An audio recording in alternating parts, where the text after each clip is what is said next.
The next speaker, now I will invite Dr. Deepak Megur. He will be speaking about phaco fragmentation with snare. I think snare technique is also popular in India.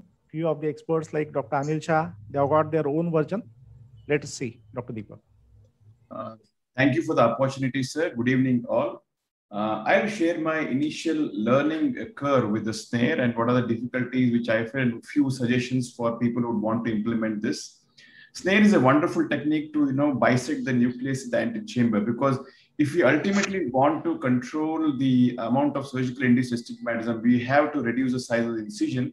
And Dr. Anil Shah has come up with this brilliant concept of dividing the nucleus with a very simple instrument called the snare, which is just using a 18-gauge needle and a guitar wire which is hooked around it.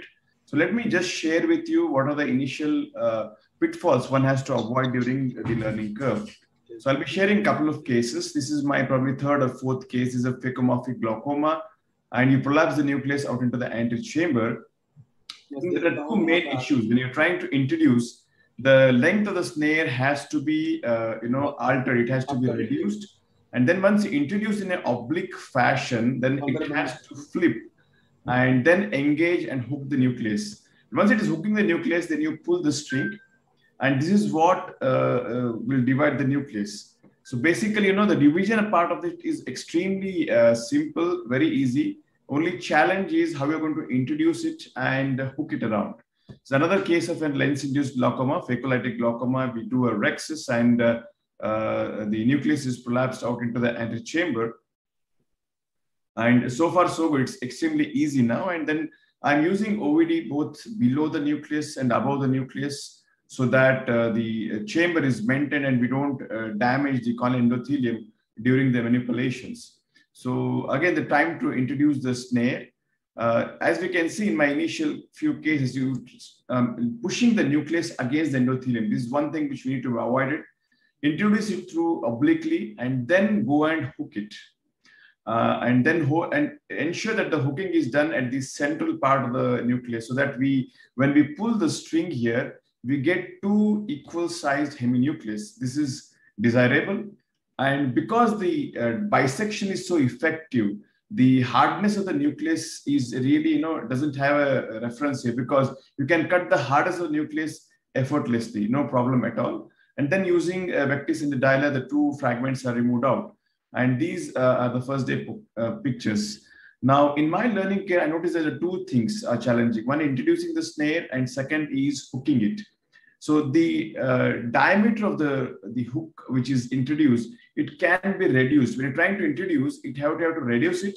And then once you're flipping it across, the diameter of the snare has to be increased. So this is the one thing which we need to learn, because when you want to introduce, it has to go obliquely with a smaller opening. And as it is hooking, the diameter of this the snare has to increase. This is the only thing which we need to learn and master. Pulling it across and bisecting the nucleus is the easiest aspect of this the learning curve, actually. So these are two important things which we need to learn and master. And a few suggestions from to summarize, and a few tricks to shorten the learning curve. I think first thing is, again, as I told, you would have to introduce a smaller loop. Regulating the size of the loop is extremely critical. When you introduce, it has to be smaller, then you flip it across, then hook it. That time you increase the size. And one other important which I found was nudging the nucleus to one side, preferably to my right side, helps me to create some space so that it can be easily done. And keeping the left hand steady when you're trying to pull it. It's essentially a bimanual technique. So the left hand which is supporting has to always be steady. Otherwise, the entire nucleus complex comes towards the wound to avoid that. And the last trick is I advise using a cohesive OVD, because the chamber is maintained, especially in the beginning part of your curve, because you are at risk of losing the chamber by using just HPMC.